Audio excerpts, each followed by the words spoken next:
வணக்கம் நண்பர்களே, நீங்கள் பார்த்து கொண்டு இருப்பது உங்கள் கௌசிக் ரிவ்யூ. சரி வாங்க வீடியோக்குள்ளே போய் என்னென்ன நடக்க போகுது அப்படின்ற இன்ட்ரெஸ்டிங்கான விஷயத்தை தான் நீங்கள் இந்த வீடியோவில் பார்த்து தெரிஞ்சுக்க போகிறீங்க. சரி வாங்க வீடியோக்குள்ளே போய் என்னென்ன நடக்க போகுது அப்படின்னு சொல்லிட்டு பார்த்தீங்கன்னா, விஜய் மறுபக்கம் மல்லை இவங்க ரெண்டு பேரையும் ஒழிக்கிறதுக்காக இந்த தீபிகா என்னென்ன முடியுமோ அந்த அளவுக்கு ஒரு பக்கம் சதி திட்டம் தீட்டின்னு இருக்காங்க. அது மட்டும் இல்லாமல் இந்த பார் விஜய், நான் எப்போவுமே ஒரு விஷயத்தில் தலையிட மாட்டேன். ஆனால் தலையிட்டேன்னா அந்த விஷயத்தில் நான் ஜெயிக்காமல் இருக்க மாட்டேன். என் தம்பியை கொண்டு, அது மட்டும் இல்லாமல் சுடரை கொண்டேன், மறுபக்கம் நீ ரேணுகாவை கொண்டு, அந்த மாதிரி பல கேஸ்கள் உங்கள் மாதிரி இருக்குது.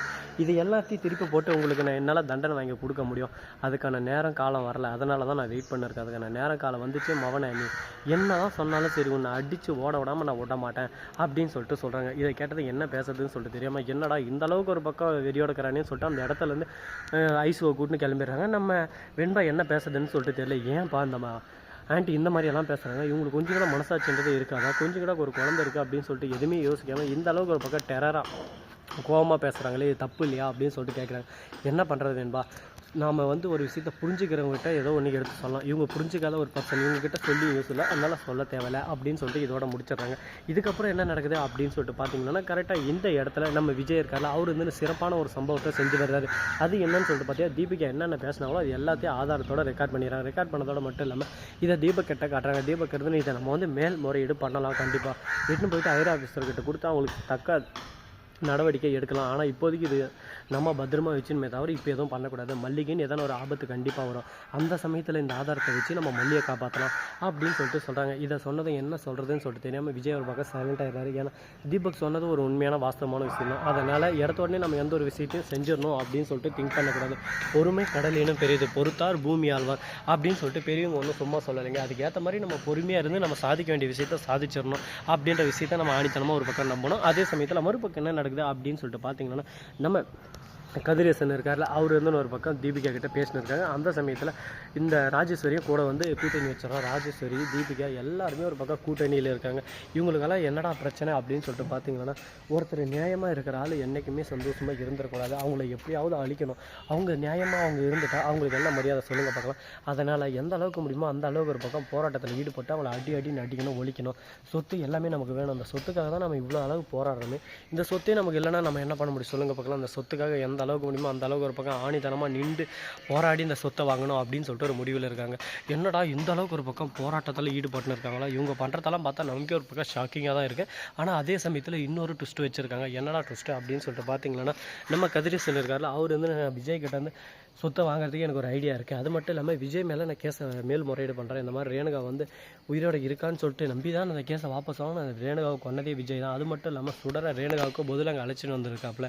சுடர் மாதிரி ஒருத்தர் இருக்கிறது தெரிஞ்சதும் அந்த கேஸ்லேருந்து தப்பிக்கிறதுக்கோசரம் விஜய் இந்த மாதிரி கேவலமான வேலை செஞ்சுருக்காரு. அதனால் அவருக்கு கண்டிப்பாக தக்க தண்டனை கொடுத்தாகணும் அப்படின்னு சொல்லிட்டு நான் மேல்முறையீடு பண்ணுறேன் அப்படின்னு சொல்லிட்டு தீபிகா கிட்ட சொல்கிறாங்க. தீபிகா முன்னாடி யோசிச்சுட்டு, கரெக்டான முடிவு, இந்த முடிவை எடுத்திங்களன்னா சுடரை கொண்டது மல்லி அப்படின்னு சொல்லிட்டு மல்லி மேலே ஒரு பக்கம் பாயும், மதிய சமயத்தில் விஜய் மேலேயும் பாயும். அதுக்கப்புறம் வெண்பா எங்கே போகிறது என்ன பண்ணுறதுன்னு சொல்லிட்டு தெரியாமல் நாதி இல்லாமல் நின்று இருப்பான். அந்த சமயத்தில் நீங்கள் சென்ட்ரல் என் பேத்தியை நான் தான் வளர்ப்பேன், என் பேத்தி யாருக்கிட்டே நான் கொடுக்க மாட்டேன் அப்படின்னு சொல்லிட்டு உங்கள் பேத்தி உங்ககிட்ட நீங்கள் அடாப்ட் பண்ணிடலாம்.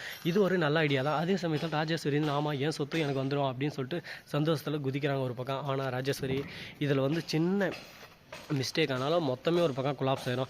அதனால் எந்த விஷயம் செய்கிறதா இருந்தாலும் யோசித்து சிந்தித்து நிதானமாக செய்யணும் அப்படின்னு சொல்லிட்டு சொல்கிறாங்க. இதை கேட்டதும் என்னடா இது, எப்படி போனாலும் ஒரு பக்கம் நமக்கே ஆப்பு மேலே ஆப்பாக வருது, பிரச்சனை மேலே பிரச்சனை வருது, ஏன் நமக்கு மட்டும் இந்த அளவுக்கு ஒரு பக்கம் ஃபோக்கஸ் பண்ணுறாங்க, நம்மளை இந்த அளவுக்கு ஒரு பக்கம் சிக்க வைக்க துடிக்கிறாங்களே தீயா அப்படின்னு சொல்லிட்டு பார்த்தீங்கன்னா அது உண்மைதாங்க. எப்படியாவது மல்லியை அழிச்சிடணும், மல்லி வாழ்க்கையிலே இருக்கக்கூடாது, மல்லியை மாதிரி ஒரு பர்சன் இருந்தால் எல்லாருக்கும் கஷ்டம் அப்படின்னு சொல்லிட்டு நினச்சின்னு இருக்காங்க. என்ன காரணம், என்ன ரீசன் அப்படின்னு சொல்லிட்டு பார்த்தீங்கன்னா, அவங்கள பொறுத்த வரைக்கும் ஒரே ஒரு காரணம், ஒரே ஒரு ரீசன் தான், மல்லியை எப்படியாவது தீர்த்து காட்டினு சொல்லிட்டு.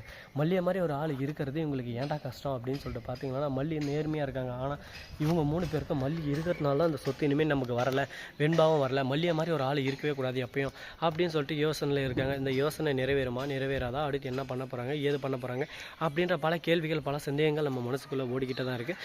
பார்ப்போம் இதெல்லாம் எங்கெங்கே போய் முடிய போது, என்னென்ன பண்ண போகிறாங்கன்னு சொல்லிட்டு. அது மட்டும் இல்லாமல் நம்ம வெண்பா குட்டி இருக்காங்களா, அவங்க என்ன பண்ணாங்க அப்படின்னு சொல்லிட்டு பார்த்தீங்கன்னா, ரொம்ப கோவம் வந்துடுது அவங்களுக்கு. டேராக போகிறாங்க சுடருக்கு ஃபோன் பண்ண, அதாவது நம்ம தீபிகாவுக்கு ஃபோன் பண்ணுறாங்க. ஃபோன் பண்ணி ஐஸுக்கிட்ட பேசினாங்க. அந்த சமயத்தில் தீபிகா ஃபோன் வாங்கி, கொலகாரியோட பொண்ணு என் பொண்ணு கூட சேர்ந்தா என் பொண்ணு எப்படி சார் நல்லா படிப்பான், என் பொண்ணுக்கு அதே மாதிரி எண்ணமெல்லாம் வரும், அதனால் என் பொண்ணு கூட சேராத அப்படின்னு சொல்லிட்டு திட்டி விட்டுறாங்க. எங்கள் அம்மா ஒன்று கொலகாரியில், எங்கள் அப்பா ஒன்று கொலகாரியில், அடுத்தவங்களை ஏமாற்றி அடுத்தவங்களை எப்படி ஜெயிலில் தள்ளுன்னு சொல்லிக்கிறேன், உங்களை மாதிரி கேவலமான வாதி இல்லை, தப்பு செஞ்சவனுக்கு தண்டனை வாங்கி தரணும், அதுதான் ஒரு போலீஸ் அதிகாரியோட வேலை. ஆனால் நீங்கள் அப்படி பண்ணுறதில்ல. எல்லாமே உங்களோட சுயநலத்துக்கோசம் தானே பாடுபடுறீங்க. நீங்கள் அதை பற்றி பேசுகிறீங்க. எங்கள் அம்மாவை பற்றி பேசுறதுக்கு எந்த ஒரு அருகதையும் இல்லை உங்களுக்கு. தேவையில்லாமல் இனிமேல் எங்கள் அம்மாவை பற்றி பேசுகிறீங்க, உங்களுக்கு மரியாதை அவ்வளோதான் பார்க்கணும்னு சொல்லிட்டு வெண்பா கோவப்படுறாங்க. உடனே அந்த இடத்துல என்ன பேசுதுன்னு சொல்லிட்டு தெரியாமல் நான் பண்ணது தப்பு தான்ற மாதிரி தலையை கீழே குடிஞ்சு நான் அமைதியாக அந்த இடத்துலேருந்து விலகி போயிடுறாங்க தீபிகா. இதுக்கு தாங்க சொல்கிறது, எந்த அளவுக்கு ஒரு பக்கம் ஆடாமல் ஆடுகிறேன், ஓடாமல் ஓடுகிறேன், ஆண்டவனை தேடுகிறேன், வா வா வா அப்படின்னு சொல்லிட்டு வந்துக்கிட்டே இருக்காங்க. ஆனால் இது எந்த அளவுக்கு ஒரு பக்கம் உண்மையாக இருக்கும், லாஜிக்காக அது ஒர்க் அவுட் ஆகாமல் அப்படின்னு சொல்லிட்டு பல கேள்விகள் நம்ம மனசுக்குள்ளே ஓடிக்கிட்டு தான் இருக்குது. பார்ப்போம் என்னென்ன நடக்க போகுதுன்னு சொல்லிட்டு. நம்ம தீபக்கோட அதிரடியான ஒரு பிளான் இப்போ வச்சுட்டு இருக்காரு. அந்த பிளான் என்ன, அடுத்து அவர் என்ன பண்ண போகிறாரு, அடுத்தவரோட ஆக்ஷன் என்னவா இருக்க போகுது அப்படின்னு சொல்லிட்டு பல கேள்விகள் ஒரு பக்கம் மனசுக்குள்ளே ஓடிக்கிட்டு தான் இருக்குது. அந்த கேள்விகளுக்கான பதில் கூடிய விரைவில் கூடிய சீக்கிரம் உங்களுக்கு கிடைக்க தான் போகுது. என்னென்ன பண்ண போகிறாங்க, ஏது இது பண்ண போகிறாங்க அப்படின்னு சொல்லிட்டு நேருக்கு நேராக நீங்கள் பார்த்து தெரிஞ்சுக்க தான் போகிறீங்க. பார்ப்போம். ஐ ஆம் வெயிட்டிங் அப்படின்னு சொல்லிட்டு நாம் இன்றைக்கி என்ன வேலைக்கு வந்துருக்கோம் அப்படின்னு சொல்லிட்டு பார்த்தீங்கன்னா எலக்ட்ரிஷியன் ஒர்க் இருந்தாங்க. கரெக்டாக எங்கள் ஒரு ஸ்கூலில் வந்து எலக்ட்ரிஷியன் ஒர்க் இருக்குது, கொஞ்சம் பார்த்துட்டாங்க அப்படின்னு சொல்லிட்டு சொன்னாங்க. அதனால் எலக்ட்ரிஷியன் ஒர்க்கு வந்திருக்கும். அதனால் அந்த ஒர்க்கை சிறப்பாக செஞ்சு முடிச்சிடலாம். 1 டே சம்பளம்னு பார்த்தீங்கன்னா 900 ரூபாய் வரும். 6 மணி டு 6 மணின்ற மாதிரி 9 மணி டு 6 மணி. பார்ப்போம், நல்லபடியாக வேலையை முடிச்சு சக்ஸஸாக வருவோம். இந்த வீடியோ பிடிச்சிருந்தா லைக் பண்ணுங்கள், கமெண்ட் பண்ணுங்கள், ஷேர் பண்ணுங்கள், டிண்டிங் பெல்லை தட்டி விட்டு போங்க. அப்போ தான் நான் போகிற அடுத்த வீடியோ உங்களுக்கு உடனுக்குடன் நோட்டிஃபிகேஷன் வந்து கொண்டே இருக்கும். மிக்க நன்றி, தேங்க்ஸ் ஃபார் வாட்சிங். டாடா, see you, நன்றி, வணக்கம். வந்து நம்ம இருக்கேன்.